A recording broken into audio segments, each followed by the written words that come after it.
channel is for entertainment purposes only, not to be taken as legal advice. Today marks part 2 of our status correction from the final process of Patrick Devine, where we will cover even in more detail about the declaration of status document that he submitted. It is important to note that while I'm your guide in this course, I am not the originator of this information. The insights we will explore have been brought to light by many great gurus, including Patrick Devine. His tireless research and dedication led him to uncover a remedy for freeing oneself from the monetary system. After 9 years and over 5,560 documents, essays, and submissions to various governmental entities, Patrick Devine discovered the key to liberation in 2016. Then he disappeared and said, "Now it's up to you to set yourselves free." This live course with 100 students will cover the final process of Patrick Devine's great works, as well as information from others who helped him along the way. Let's begin. Okay, so we're going to pick up from where we left off. We have a lot to cover today. Quick recap where we left off under the declaration of status document on why it's important to change your status and why Patrick Devine had this as a part of his final process. Establishing a UCC contract trust, where we went very deep into detail about, is all about getting you to a point to utilize negotiable instruments. This is why he did the transfer by deed, the non-UCC, his SF forms, and so on. And even went as far as to say, hey, this is part of my status, is I'm operating as a banking examiner, as an individual banker, a bounty hunter, a private attorney general, a trustee, and so many other titles of authority. Now, on the other side of this is your status correction and your declaration of status document. What Patrick Devine has done so far is he's given us a brief history of how we got here in the first place. We're now going into the second part where he's going to start declaring his status as well. Before we get into today's presentation, I'd like to say thank you all for tuning in from YouTube, and that if you like the content that is being presented here at Creditor Academy, you should like, share, and subscribe to our YouTube channel. And if you want to further connect with us, you can join our private Facebook group, which is linked in the description of this YouTube video as well. If you would like to join this class, you can email creditoracademy@gmail.com for our auto response on all of our different offerings and departments, and also the final process files of Patrick Devine, files 37 through 42. I hold nothing back. Everything I provide to you, and to be transparent, is available since the beginning of when I started this YouTube channel. In addition, if you'd like to get access to our courses, like our business trust course, our structure of the private bank course, which is the foundation of how Patrick Devine got the 3 EINs and how he used them, you can email classes@creditoracademy.com. One final comment before we get into today's presentation is all of the individuals with attorneys. Congratulations for some of you who have already gotten their remedy and have really expanded into your business operations. One in particular person started a business with their attorney and is already making thousands of dollars every single month. This, again, is not because he has an attorney, but because he did his business planning, which we work with many of our people who come into our network. I'm really a big proponent of promoting businesses, giving you the back office support that you need, helping you with business planning, and now going to, as soon as the website is up here shortly, then helping with your marketing efforts. So attorneys are greatly needed in society. They really are. Like, if you've never seen how much funds that people pay for an attorney, you should really go on Google and just ask it a few questions. And this is the type of income the people with the attorneys are pulling in, because they're legal document assistants, and they're helping with so many different aspects of legal documentation. For example, like preparing divorce assisting with the preparing divorce documents, drafting wills and trusts, filing bankruptcy documents, creating power of attorney forms, assisting with small claims court paperwork, drafting contracts, setting up business entities, filing name change paperwork, drafting prenuptial agreements, assisting with child custody agreements, creating living trusts, filing mechanics liens, preparing adoption forms, drafting settlement agreements, filing, drafting loan agreements, and so on and so on and so on. I could go on all day on what these international attorneys can accomplish, and people pay top dollar for that. Again, international attorneys and international back office staff, I'm a huge promoter of. It has saved my businesses and expanded it beyond anything I could have imagined. I'm glad to see that others with their legal team that they're bringing on for their private processes are also able to utilize them for their private business. And again, you can hire any professional from our international recruiting and staffing agency, from master's degrees to PhDs, whomever you would like access to our international recruiting and staffing services, you can email hr@creditoracademy.com.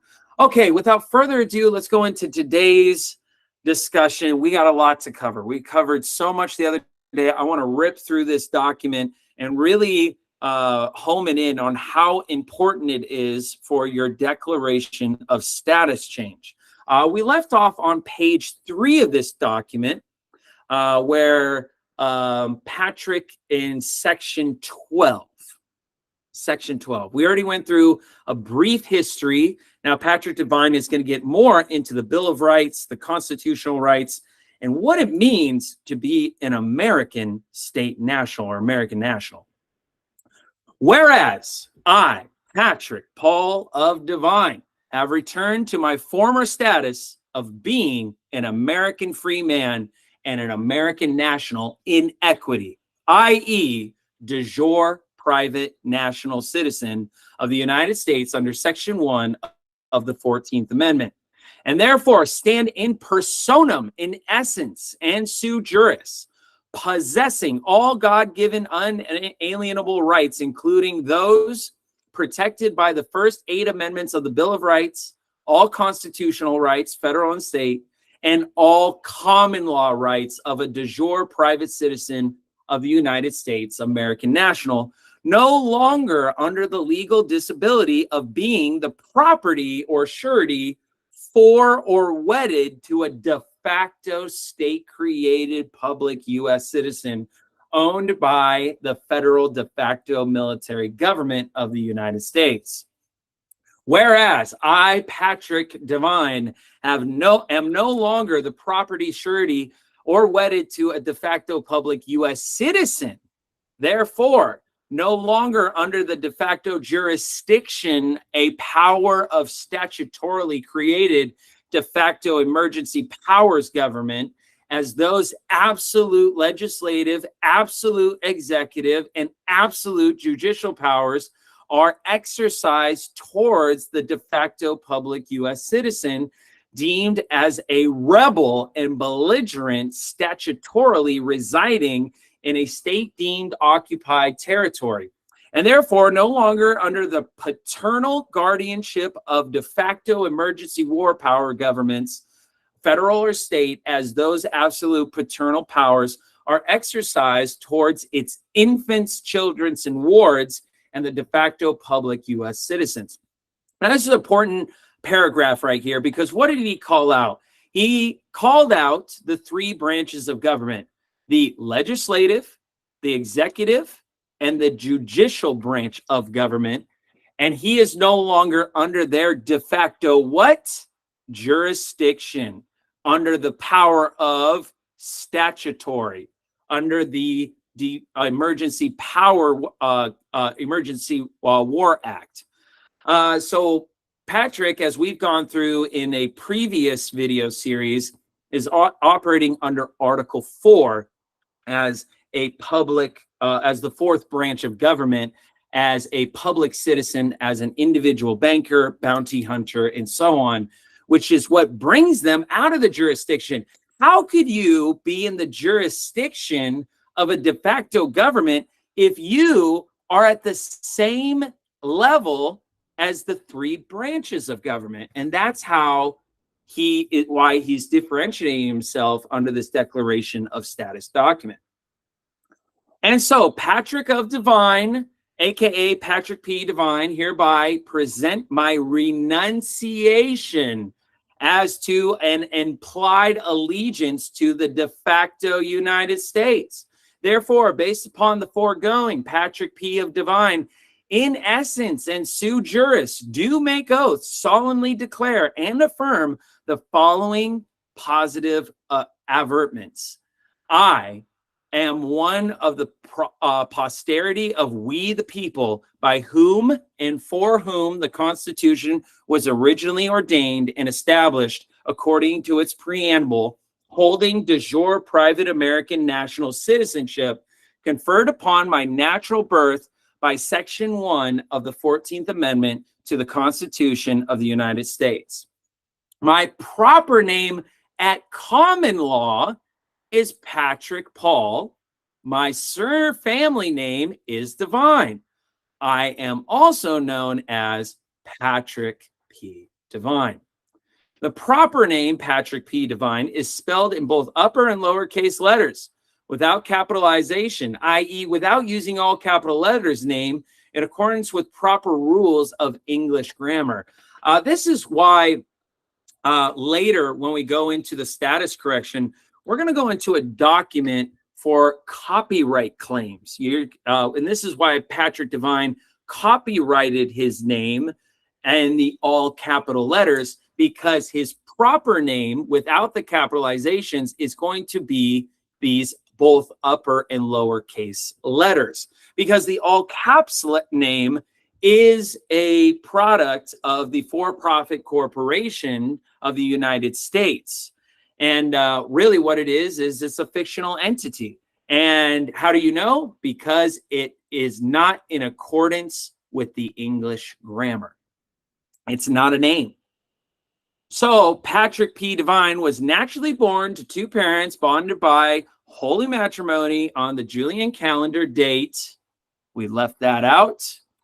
Patrick P. Devine, for many years, his birth date was recorded at the Gregorian calendar, which you would put your name and date, and of the year of your Lord of the 19th of the birth year. And by my natural law, parents were, and then we left those blank, and so on. The Emergency War Powers Act fraudulently, unconscionably, and mistakenly recorded that false all capital lettered name on the public record. I was naturally born in the city. This is where he would put his birth town. We are trying to keep his personal information private. On the land of the county of the birth county, which the geographical jurisdiction of the Republic of Iowa State, one of the several states of the Union, as an Iowan. In the day of my natural birth, I became a de jure private American national citizen of the geographical United States of America, composing the 50 republic states, pursuant to the protections of Section 1 of the 14th Amendment to the Constitution for the United States of America. In the day of my natural birth, I became a de jure private American national inhabitant of the geographical Republic of an Iowa, pursuant to the protections of Section 1 in the 14th Amendment to the Constitutions of the United States of America. This is what was quoted when Patrick Devine would get pulled over. A lot of people would say, what do you say to an officer when you're challenging jurisdiction? Well, it's the Constitution. The Constitution is what gives you your rights to be outside of their jurisdiction. And as long as you invoke your rights, this is why Patrick Devine did his public proof of law identification document with his ID, his badge, his individual banker number, and all that fancy looking document. And inside of there, he says, I invoke the laws of the Republic. Well, what were those laws? Well, one of them was Section 1 of the 14th Amendment to the Constitution. See, all of his language and his laws he put, it interbreeds with his Treasury documentation that he submitted. So when he goes to court and he's presenting himself in two different ways. What's the first way? One, to say that, hey, I'm outside of your jurisdiction. I have a status correction. So does he argue with the judge when he says, hey, you know, you're in my jurisdiction? He doesn't reply back, no, I'm not. He replies back, prove it. It's only what you can prove that you can get somebody acquitted for. And what Patrick Devine has done is he's always challenged his jurisdiction based off of his private status. Now, where does establishing the UCC contract trust come in? That comes in for the discharging. Hey, okay, you're charging me with a commercial crime. So it's all commercial. So I'll use my commercial credits or my bonds to offset the commercial debt that you're charging me with. So now I'm outside your jurisdiction and I can utilize negotiable instruments. Have at it all day. Doesn't matter. Walks right out of the courtroom. So this is why this is a different series, because establishing a UCC contract trust is different than a status correction. And even in today's gurus, where the SPC process a lot of times has been standardized no matter who you go to. I mean, there's a lot of similarities, I should say, is they do have that separation. Hey, here's how you become a secured party over your assets to use the negotiable instruments. And here's how you differentiate yourself according to your status. And this is why this declaration of trust document is the first of a series of documents that's important to make that distinction. So going back to this, on the day of my certificate of live birth was filed with the state of Corp State, this would be of Iowa for him, by operational law, I became the property surety and the wedded to Patrick Devine. He's getting into his all caps name, a state created corporate sole and statutory public U.S. citizen of a de facto emergency war powers military government of the United States. A corporation, it's governing the state as conquered territories, and its state created U.S. Citizens as a conquered people. Said property has been returned to natural owner. Said surety stiff has been terminated. The marriage has ended, and my former status of private American national of the United States of America has been restored, pursuant to the maxims of the law of contract, the American common law, equity maxims, equity jurisprudence, and the Uniform Commercial Code, by means of a duly filed and publicly recorded release without consideration, nunc pro tunct ob inflict. If a de jure private American national citizen of the republics is a paramount and dominant, my de jure private citizenship of the Republic of Vermont is subordinate and derivative of said national citizenship of the United States. The selected draft law cases, which is this one specifically, private citizens of the United States, were called American free men by pre-14th Amendment President George Washington, Andrew Jackson, Zachary Taylor, and Abraham Lincoln, as well as my post-14th Amendment Supreme Court. Justice John Marshall Harlan, evidenced by his dissent. Now he's doing case law. I now specially and privately inhabit without the military jurisdiction of the United States as defined by the Trading with the Enemy Act, and therefore privately inhabit with a non-military occupied private estate with the territorial jurisdiction of the Geographical Republic of Vermont, which I sometimes refer to as the Iowa Republic Free State. Therefore, I am a special and private inhabitant holding private citizenship of the Republic of Iowa pursuant to the protections provided by Section 1 of the 14th Amendment. My flags are the civilian flags of the Republic and the United States of America under 4 U.S.C. 1, and the civilian flag of the Republic of Iowa. So what are those two flags? Well, let's read a little bit more and then we'll go over that. Neither civilian flag representing its nation under a republic form of government displays gold fringe and or gold cords with gold tassels, as do military's color displays by the commander-in-chief of the de facto military government of both the United States of America and the state of Iowa. Now, the state of Iowa's state seal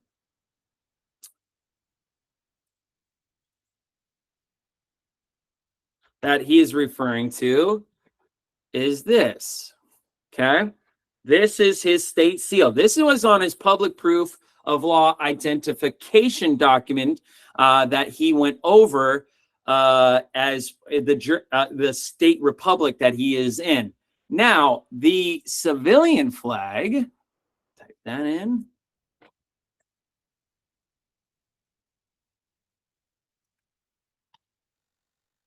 Whoops.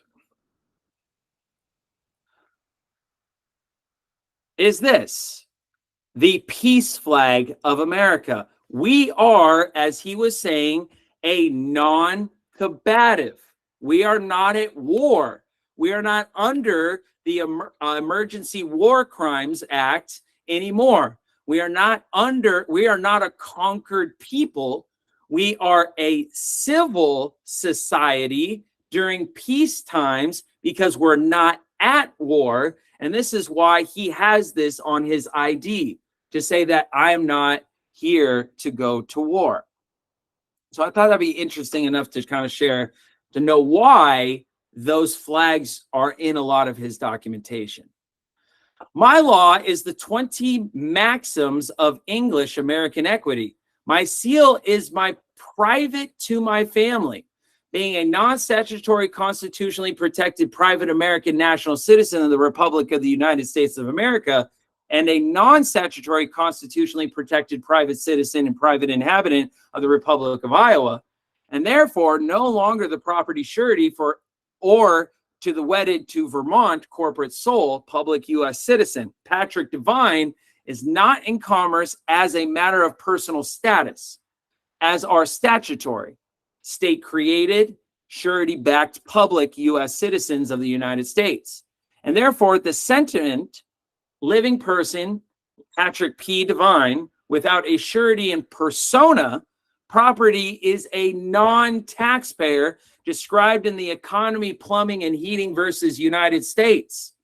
I have rescinded every signature of suretyship, non pro tunc ab initio, ever executed on behalf of the corporate sole U.S. citizen, Patrick Devine, including any and all derivatives of the name thereof, be it public and or private, by means of a duly filed rescission of the signatories of the suretyship, nunc proton ab initio, the legal title holders and the equitable title holder of all legal property of the private business trust. There we go, the private business trust. This is why we have a course on it. Patrick Devine are privately natural evidence by notice of private trust arrangement filed in the public records. What is that private business trust? That's the one he did with his foreign grantor trust. He assigned that EIN number to his declaration of trust document in which he filed with the state. What is the language inside of that declaration of trust document? Everything revolved around the common law and the constitutional republic, which coincides with this declaration of status document here. There's a reason why I promote business trust so much. It is so intertwined with your status correction and by the way that you'll be operating. This is why when you do not make a string correlation with your processes like 1099s, administrative process, notary protest, negotiable instrument, a promissory note, whatever the process it is, there are hundreds. If you don't use the language from what you submitted in establishing a UCC contract trust, your status correction, and your business trust, and create that thread into your process, you ain't getting remedy. It's not going to happen. It will never happen. That's why there's no such thing as a boilerplate process that works for everybody. You need this thread. You need it. It's an absolute necessity. This is why I have attorneys, because it's so much damn work. It's constant. It's actually frustrating at times, but the results are worth it. But this is why I say the people who will be truly successful in this truth movement are going to be entrepreneurs, because they get it. This is management. This is organizing. This is structure. And what I'm trying to do is create a structure that is available for all. Because the current offering is that if you want to be in the truth movement, you need to read endless books, watch endless YouTube videos from endless gurus. That's not going to happen. It's not. I don't care if you've been studying for 10, 15, 20 years. It's not. You're not going to be a pro at it. So how do we make a system that applies to all? We make sure that we have the staff and the organization in the structure that anybody could take advantage of. So then all we have to do as the people coming into this truth movement is focus on one thing. And what's that one thing? The vision. What is your vision? Do you want to build schools because you're a kindergarten teacher and you want to give back to the education of children? Do you want to do roofing because people's houses need roofing? It's an important aspect. Do you want to do the real estate? Whatever your vision is, let's organize these private processes to get you there. It is absolutely possible. I'm a living testament and example of it, and it's highly advantageous. But look at the string that goes through all these documents. Anyways, back to what I was saying, or back to what Patrick was saying. I am an agent for the private business trust, Patrick Devine, in the acquisition of its legal property by nature, evidenced by a notice of probate trust agreement filed in the public record. This goes along with the declaration of trust document. We will go into that at a later time. The private business trust, Patrick Devine, is in U.S. domestic and world commerce, all products being equitable property by nature of the special and private sole beneficiary holding the status of private citizen of the United States, secured by Section 1 of the 14th Amendment to the Constitution of the United States of America. Therefore, the private business trust, Patrick Devine, has no income, and therefore trust, a non-taxpayer legal entity. Further, I, Patrick P. Devine, in essence and sui juris, make oath and do solemnly declare and affirm the following negative avertments. I am not holding the status of being property surety for or wedded to the artificial de facto hybrid public U.S. citizen created by state statutes in the state of my natural birth for the benefit of the de facto emergency war powers military government created on March 9, 1933. Hence, I am neither an infant or child nor a rebel or a belligerent under the powers of paternity and martial emergency war powers military government, federal or state. My name is not Patrick Devine, Patrick P. Devine, Patrick P. Devine, or any other form or derivative thereof. And this nom de guerre, name of war carried by all U.S. citizens, which is principle in distinguishing the difference between all the uppercase names and mixed case names, which have been affirmed by a federal court of record. My proper name is not spelled in solely uppercase letters or with any abbreviations, which is principle in distinguishing the difference between the all uppercase name and the mixed case name, which has been affirmed by federal court of record. I am not Patrick Devine, Patrick P. Devine, or Patrick P. Devine, or any derivative thereof, in which the principle in the distinguishing the difference between the all uppercase names and mixed cases names that have been affirmed by federal court of record. I am neither a property nor wedded to the artificial entity or any other derivative of the nom de guerre name or war carried in all U.S. citizens. He is going over and over saying what? I'm not part of your for-profit corporation. According to what? A federal court of record. It's not within your jurisdiction. I'm not part of the de facto military government of the United States or a surety. And what's the benefit of that? It means that he's the United States citizen of the sovereign.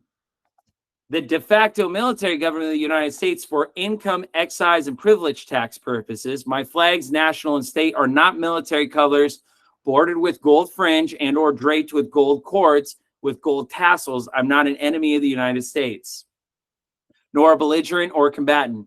I'm a peaceful man, a non-combatant, made in the image of the likeness of God. I do not publicly reside according to the statute within any of the 10 regions of the geographical United States of America designated by zip codes of the Federal Zone Improvement Project begun in 1963, and take exception to whenever and wherever possible in the use of either a zip code or a postal code, both being synonymous. This is why you see a lot of times when he does his address, it says zip code exempt in the Republic of Iowa. Zip code exempt. It's because he does not apply with the status under the Federal Zone Improvement Project. Further, I, Patrick Devine, in essence of sui juris, make oath, do solemnly declare and affirm the following specific negative avertments. Number 1, whereas a mistake made by my natural parents in unknowingly subjecting me while yet a baby to the intentions and jurisdictions of this aforesaid temporary de facto government that they misunderstood, and now hold such mistake act as an unconscionable by their own admission. What did Patrick just say? Blame my mama. She made a mistake. It always starts with mama. Oh, man. So, but he's outlining that very clearly.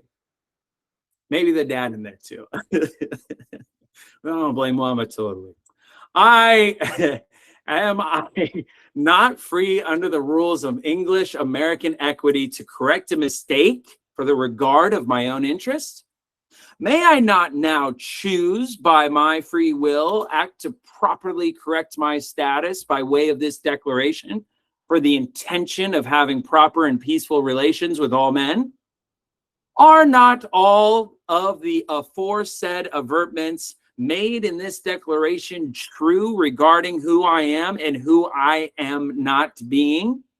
Are my own parents both not also in the process of similar status correction acting regarding their own interest?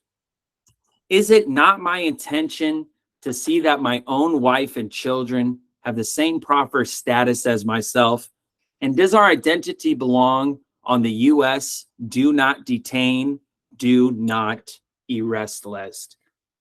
There you go. For many of you that have the question, how do I get on the do not detain, do not arrest list? The answer is not how you fill out a DS-11 form. It's not. It's about what you declare. This declaration of status document is covering very thoroughly what jurisdiction that you're under. And this is why Patrick can travel privately, because when this went on the federal court of record, this is what the status was adjusted to. Outside of the jurisdiction, so then even officers see that you cannot be on the detained list. So what happens when they update your records? Does that mean your driver's license or whatever is updated? No, not at all. Now that you have an updated records, you need an updated form of documentation and presentment in order to show what the new records reflect, right? Because you got still a current passport that reflects your old status, right? That's why your stars are still there and whatnot. And even that barcode is even the same, right? So this is why people fill out that DS-11 form in the Republic Private. So then it matches this declaration of status document. So then when you do get your updated passport, well, guess what? Now it's all updated. You got the right star rating. You're all good to go. And you're on the do not detain list. Again, it was never how you filled out the DS-11 form. It's all about the notification that you gave beforehand. Amazing. Okay. Further and finally, I, Patrick Devine, am constitutionally acknowledged and protected de jure pre-1933 private American national citizen of the United States of America. And therefore, I am a constitutionally acknowledged and protected de jure private citizen of the Republic of Iowa, known as Iowa, specifically and privately inhabiting in English America equity on the land of said county in Iowa. Therefore, I, Patrick Devine, holding the constitutionally protected private right to a civilian due process of law on both a federal and state level, as well as being unaffected by the Emergency Banking Relief Act, having imposed a marital or a martial due process of law by way of the amended the Trading with the Enemy Act on any substantively artificial person within the United States deemed federally booty of war, am as foreign by the nature and by characteristic to the extra constitutional alien de facto temporary emergency war powers military government merits of the United States, and owe no temporary allegiance to said temporary emergency war powers government. Therefore, I am foreign by nature and characteristic to the extra constitutional alien de facto temporary emergency war powers government of the state of Vermont, Idaho, and the extra constitutional alien de facto temporary emergency war powers governments of the 49 states, and owe no temporary allegiance to said temporary emergency war military government, having been temporarily created by Congress under 12 U.S.C. 95A and by President Franklin D. Roosevelt under the Presidential Proclamation of 2040. This declaration of status of Patrick Devine, American national, pre-1933 private American national citizen, supersedes or arguments any previous filing with any public office of said declaration of status. Further affiant saith not. Patrick Devine, American national, non-citizen, free American national, pre-1933, a private citizen of the United States of America, private inhabitant of the Republic of Iowa, private resident of the county of, in his name, sole beneficiary for Patrick Devine, legal entity formerly known as, and then his first and last, middle last. And then right down below is where he had his notary fill it out. The Declaration of Status document is the first and foremost foundational document to how to correct your status. So many things in court cases, litigation, police officers, identification docs, negotiable instruments, and so on, is all about jurisdiction. And whether you are a emergency war crimes combatant or you're an American state national during a time of peace. And Patrick Devine made sure that when he did his status correction, he made it very clear. He made it very clear. And he gave the whole history, and he said how he's going to be operating, how he's going to be seen in public. And this is why I wanted to start this new series, because this is the path by which you are going to be seen differently in society. And that's what gives your badge and private identification the power that it needs to operate in the private, because it's all being referenced. Thank you so much for listening to today's presentation on correcting your status. I will go ahead and take questions now. Let's start with you, Todd Pollard. Wow, thank you. I noticed that this document that you put on the screen today, Paul Michael, is different from the one that's in the TD Forms packet that I received through Creditor Academy. And most of it is just cosmetic, but the thing that really jumped out at me was on the one that's TD, the term resident is used almost all the time when that comes up, instead of what was used in this time, which was inhabitant. Mm-hmm. And I think that's important. And the other thing, there's nothing about a notary on the one that I received. Amazing. I'd have to look at it. I have no comment. Okay, I just wanted to, in case anybody else is following that one, I'm going to add and make some changes to the one that I created based on the one that I received. Awesome. Great. Okay. Cool. Thank you, sir. No worries. Jason Carrier, let's go to you.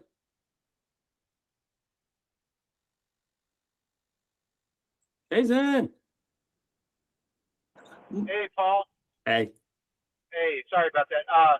When we is this form in the other files, or is it in the 37 through 42? No, this is in one of the other files. If you would like access to all of the files of Patrick Devine, we offer it by emailing creditoracademy@gmail.com. Okay, great. And then there's instruction. I mean, how far out from getting our passport would we submit that? Oh, that's a good question. So the green card is your confirmation that they received it, because when you're sending out these documents, they're going to be, and we'll go over this later. We'll go, so, you know, just for everybody that's watching, but everything's by registered mail. So when you get your green card back, that's going to be your confirmation of your status correction and that they received it and filed it and gave it an account number that it's under. Okay, and then if you went to go get your passport, say, you would just fill out the DS-11. Right. Yep.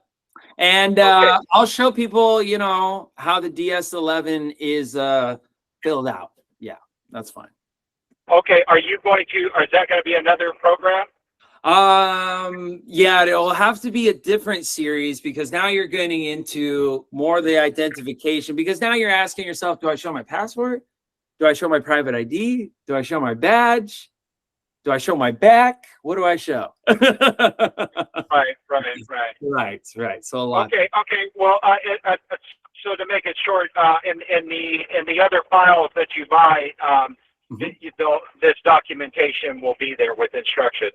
Absolutely. Okay, great. Thank you, Paul. Appreciate it. Oh, no worries. Marquita, let's go to you.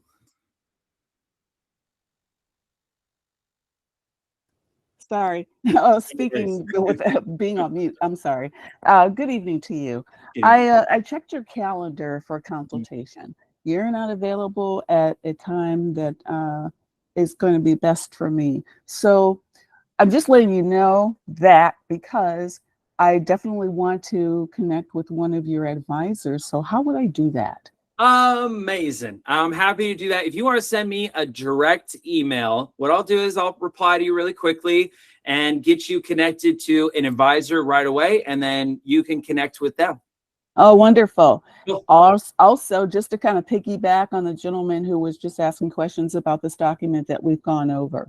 So this document, I take it it's part of a package that we can receive from absolutely. Like for those who kind of have the advisor and the attorney services, like we already have all the packs and stuff like that already done. And then this is, we separate it out. We say, okay, we need these for establishing UCC contract trust, and we need your information for the declaration or for the correction of status paperwork. This is just one document of a series of documentation that's utilized for the status of correction. I mean, I'll go into each one of those documents for all of you.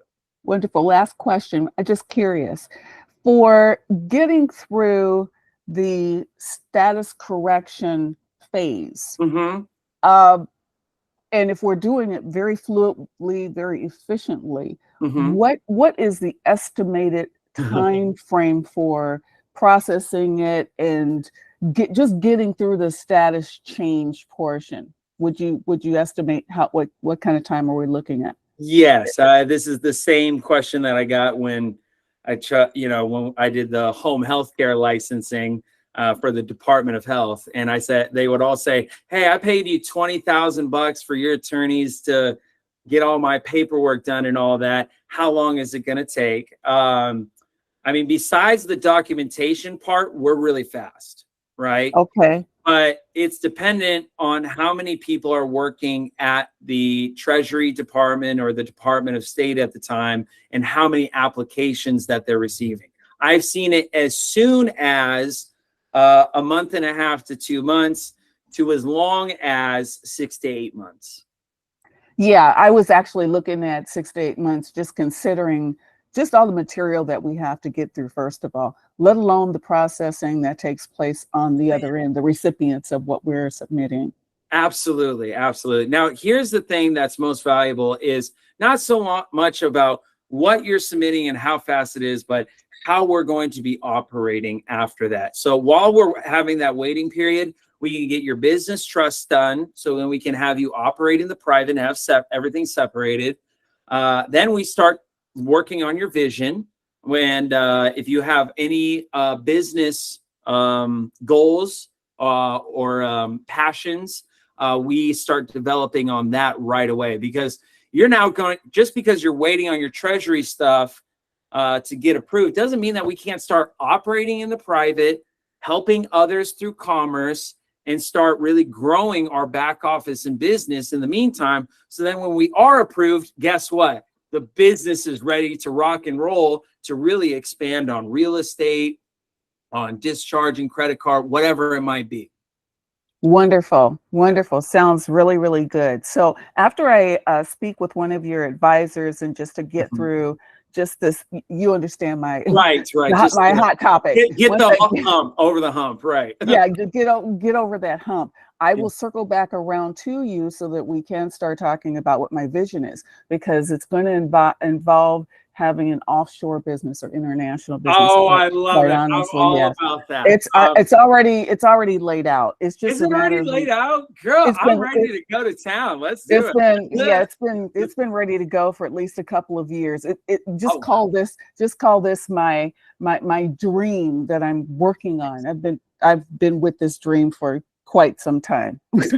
Well, I'm excited to go on with you, and that's the whole reason why I came onto YouTube, is to do business with people and entrepreneurs like you, because in order for me to expand what my visions are and aspirations, I'm not a professional at everything. And so being able to partner with you on a mutually beneficial venture would be fantastic. Beautiful. That's all I have. Thank you so much. No worries. Tammy Bowser, let's go to you. Hi, Paul Michael. Hey there. I have a couple of questions. So I have my passport already that I got when I was working on becoming a secure party creditor initially.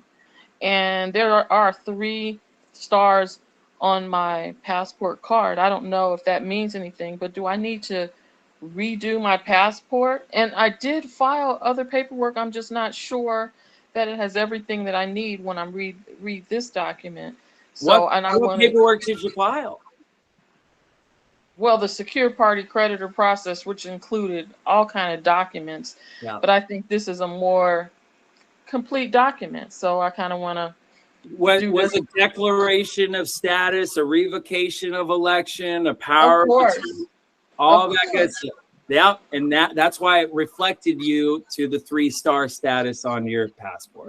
Right. So I don't need to do that again, but I still like this document better. Can I replace? Absolutely, yeah, definitely, exactly. I love it too. I've seen a lot, and it's so comprehensible. It's easy for me to say, and it's on the record. I'd be like, Judge, read it up, have fun, which they won't read, but at least it's on the record. So how do I get this on file at the Federal Court of Record? Oh, yeah. Well, it depends what. Well, you talk about the request. Okay, so you go to the deputy clerk of the Superior Court. Oh, okay. Yeah. That's one way of going about it. Or you go to the county recorder most often. They reject everything. Can I do all kind of different ones? If you get rejected, the county one, they are the worst. I mean, here in California. Right. Oh, I know. I used to live in Stack, so. So the way around that is not the way around that. I don't want to say that. This is not legal advice, but you go to the federal first. The federal, once they stamp it, the state recorder must file it. So if I go to the federal, which is the Superior Court? Well, there's a section of the federal building where there's the federal where they do the recording, and then you go there, they stamp it, then you go across the hall and then record it. Yeah, because they have to accept federal documents. Okay. And one last question. I emailed you trying to get that information I requested from our consultation about the notary, online notary, and yes. Okay, who's a notary in here? Who's a notary? This makes it easier. Then I can be like, oh, there they are. They're a notary. Put it in the chat. Who's a notary? All right, check the chat. Someone will. There we go. Anna, there's your girl. Go ahead and start messaging each other. All right, she's the head of that after hours thing, so I'll email Anna. Thank you, Anna, for putting your hand up there. I just help Dawn when she takes Lucy for a walk. Dawn's the head. I just help her out. Cool deal. Now you're helping. Do I need to mail this? Do I need to mail this document to myself before I do? After I? Well, we'll discuss it in the after hours. But thank you so much for your question. All right, thank you. No worries. Noel, let's go to you. What's up, buddy? Hey, Paul Michael. So the previous question before, I guess it was Tammy, was regarding the Treasury Department and the status. Why does it take so long to get that status changed, do you think? Well, I mean, it's people is what it is, and people have to process the paperwork. And when you're getting something registered mailed, what does that mean? It means it's now a security, and securities have to go through special processes or procedures to be processed. So that's why there's a little bit more time, care, and attention inside of these documents that takes longer. And if there's not the available staff, Monday through Friday, people quit their jobs, people newly get hired and got to get trained, and this is what delays it most often. So does that mean that getting remedy for things like taxes or for credit, will that be delayed? Like you can't do that till after your treasury is? Well, everything's related to the account number that you got. So when we read the document establishing a UCC contract trust by Patrick Devine, that green card is the account number that is being referenced of not only your status change, but the account that's holding your credits that we utilize. That's the account number that we need. Technically, you have the account number when you first send it, and you always have the account number, but the return green receipt confirms the account's creation. Right. Yeah. So remedy can still occur while we're waiting for treasury status. Is that correct? Yeah, I would say the fastest remedy, there's two ways to get really, really fast remedy. Number one, always the fastest remedy is get a job. Get a job. Work 9 to 5 somewhere. You'll get paid in 2 weeks. That's the first one. Second, for actual processes, it's business trust. Business trust gives you huge privacy, tax advantages. You escape the probate. hire employees in the private, get private bank accounts. It's acceptable in over 180 different countries. But most oftentimes when I have consultations, Noel, most people don't really need remedy as much as they want a fresh start. You know, Right. they have their bill, you know, they gotten themselves in a lot of debt.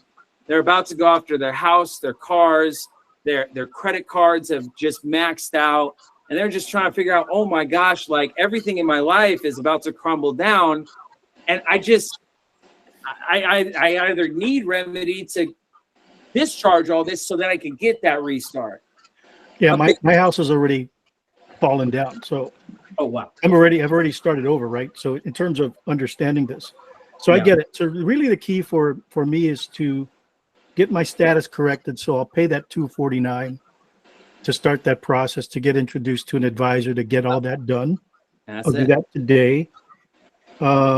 Attorneys, we pay for a hire. How long do you think that will take to get placed with an advisor? Or I guess it works. The advisor contacts me to contact. Oh, it's So I'm okay. in You the just send me an email and I'll get you hooked up ASAP. So you all right. So yeah. Okay. So yeah. So I didn't get you. We talked yesterday. I didn't get an email from you, but what I'll do is I'll send you an email right now definitely. so that we can figure out a way to meet and all that good stuff. Yeah, it'll be exciting, man. I think you've answered all my questions. I'm excited to tell you, you can't beat this.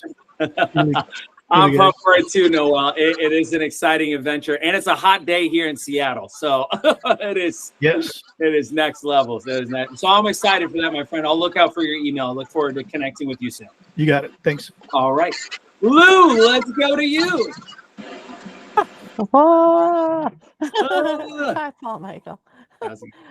Listen, I know you had mentioned once upon a time that you're familiar with Audubon Wrights' process.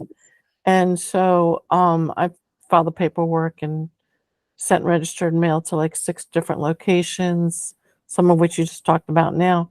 Mhm. So are your attorneys going to be familiar with or able to reconcile what's already in place in terms of Yes. aligning the UCC and the documents that Patrick Devine has in place? Yeah, most, 2 comments to that. One, because I had this conversation because, people started getting because the only experience before the masses, like I've had attorneys for years, just in business and whatnot, but now, and they knew my processes and whatnot, but I was always curious. I was just like, oh, new attorney, new client, they get the vision, they're paired together. What's going to happen?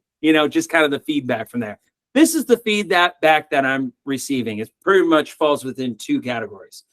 One, the updated amount of paperwork that's needed after someone has already done a process is not very much, and making an amendment is very easy.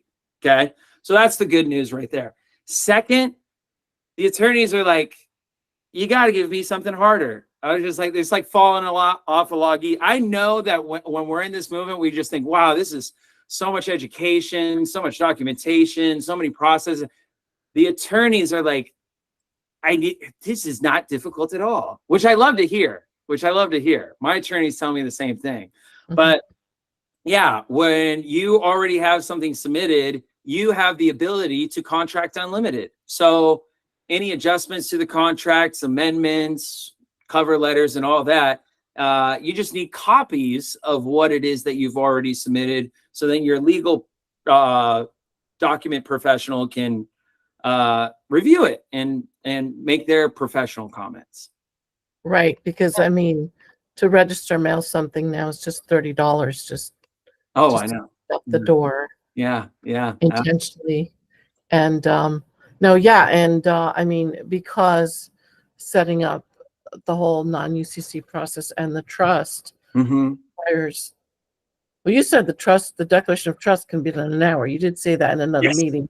Yes. Because I'm on way too often. It would probably even take less than an hour, honestly. So bad. Yeah, it's so bad. It takes a toll. But yeah, I'm eager to get started on some of the business aspects of Shane and I, of what we need to do. So Super. Amazing. Thank you, sir. No, thank you. I Absolutely. look forward to that, Lou. Oh, exciting venture ahead again. And you have a wonderful vision, Lou. I mean, I'm so We got to excited. get those tribes going. We We got gotta to get get it going. Volusia Gotta- County tribes together. Try. Thank you. Oh, I'm gonna be so pumped. All right, Steve Clary, let's go to you. Paul Michael, how are you, buddy? What's up, buddy? Hey, real quick on this document, which I have all of Patrick Devine's files. Can you just go over where to file this declaration status? Absolutely. I'm going to do a whole thing about it. I'm going to do a whole thing, and we'll get out the registered mail, and we'll do that. But there's multiple people to notify. Okay. Yeah. Second question. I just submitted all my documentation or my our contract to get the advisor and the attorney. I'm dealing with some tax issues. Mhm.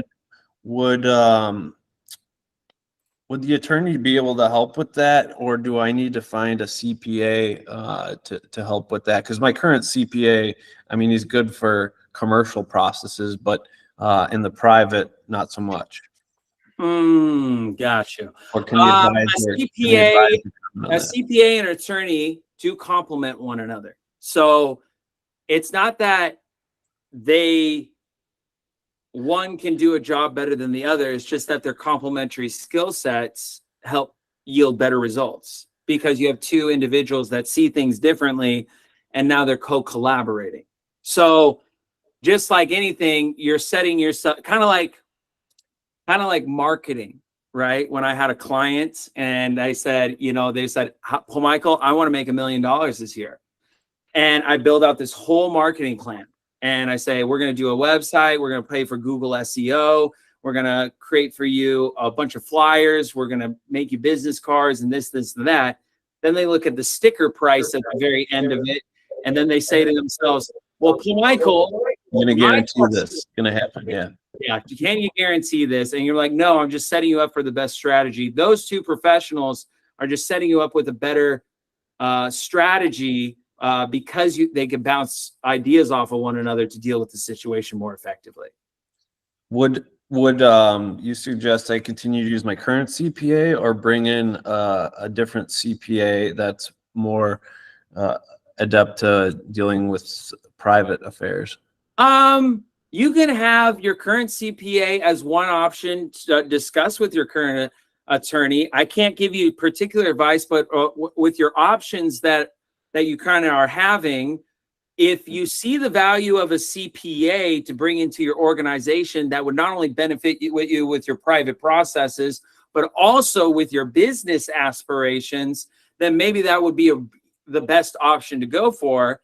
If you're just looking at private processes to deal with this interaction, maybe do your initial interview with the attorney to your existing CPA and see if there could be any further resolution from there. Got it. So if I do want to get rid of my current attorney, would your CPAs, I could hire them through the same process that I'm hiring attorneys and advisors? Yeah, that's right. Got it. And would that be a local CPA, or would that be do they have to be local? Depends on what you want. Yeah, we source from 18 different countries, including the United States. So if you want a local person, we can absolutely do it. The price might be a little different, though. Yeah. Right. Yeah. Do you think it would behoove me to hire a CPA first? Well, I know you can't give. I've already gone through the process of saying I want an advisor and attorney. Mm-hmm. I don't know. Since my tax issue is kind of one of the number one things I want to deal with. Should I look for a CPA through you first before the attorney, or what do you think? Have you met with an advisor yet? No, that'll be the first thing we do. Yeah, okay. I would start there. And then air it all out, because you can't make a decision unless somebody, whether it's attorney, a CPA, a consultant, an advisor, takes a look at what the situation is. You need like a doctor to diagnose it. And so that takes actual, in-depth research rather than just a consultation for something. No, that makes sense. That makes sense. Mm-hmm. Cool. Will they, so will they reach out to me through HR regarding the advisor? Because they said it could take up to 3 weeks to place me with an attorney. Absolutely. You can just go ahead and email me. We get that set up ASAP. With the advisor? Perfect. Yeah, absolutely. Right. Thanks, Paul Michael. No worries. Private Sojourner, a limited liability company. Let's go to you. What a great name. Hi. So my first question is, your accountants, can they be hired for a public commercial business? My mom is okay. And then in regards to the attorney, I love the idea. I emailed you, like, giving you all kinds of praises last Tuesday, because I was like, I've never heard your live trainings, and I'm like, oh my gosh. So I love the fact that you're just hire someone out to take care of this paperwork. And I'm like, yeah, how come I can't do that? It never dawned on me. And so my question to you is, are we able to use bills of exchange to pay them, or are they going to want Federal Reserve? I always, even with my own staff, pay them in, well, one, I have to pay them in the currency that, so I do an exchanger. We have a partnership with the payroll organization that will do the payroll for you and do the exchange. But no, you just use Federal Reserve notes, exchange it to the monetary system of that country, because everything that you're going to be doing is for discharging, reimbursements, and stuff like that. Wherever your path is, it's utilizing credit, and credit is just money. And then if you get discharge credit, then that's how you get your reimbursements. Right. Okay. No, I get that part. I just couldn't figure out, like, so what am I, like, how do I, but anyways, that's just my mind. I have to process that. So, I was messaging back and forth with the HR, I believe. Right. And I don't think I ever heard back from them, because they only gave me one date, and I had requested maybe like 2 dates to pick from, because I homeschool my son, and I want to, like, he has special needs, and I used to be a care home provider for adults with special needs for 17 years. So because my son and his present condition, that's my passion. So I'm like, how can I use that? Because I know I have tremendous amount of skills. Yeah. But I'm so busy doing this that I can't focus on that. Absolutely. Absolutely. I want to do that part. Yeah. And that is the part you need to, because we need more people that are in that industry to help out that sect of our community. Then we need more people trying to be attorneys and lawyers and law professionals. I absolutely hear what you're saying there. And that's the travesty of this truth movement, is that it's beat into our head to become a law professional while we manage our personal life, family life, and our work life. And in the middle of all of that, try to have some personal time. And that unfortunately leads us further and further away from the vision on how we can help others. And so that's all I really want to concentrate on. If we can provide professionals that do all the rest, then that just makes our journey all the better. And I would love to partner with you on your vision. It sounds like a great thing that everybody needs. Okay, perfect. So should I just, because I did email you also. Okay. I will look out. Send me another email. Or did you just email me today? Oh, I that was on Tuesday, and it's coming from the name that you just saw, the private sojourner. All right, I will look that up, and I think I can find it. I'll hope to. Oh, okay. I think Vision and Dream is what it's titled. Got it. Yes. Okay.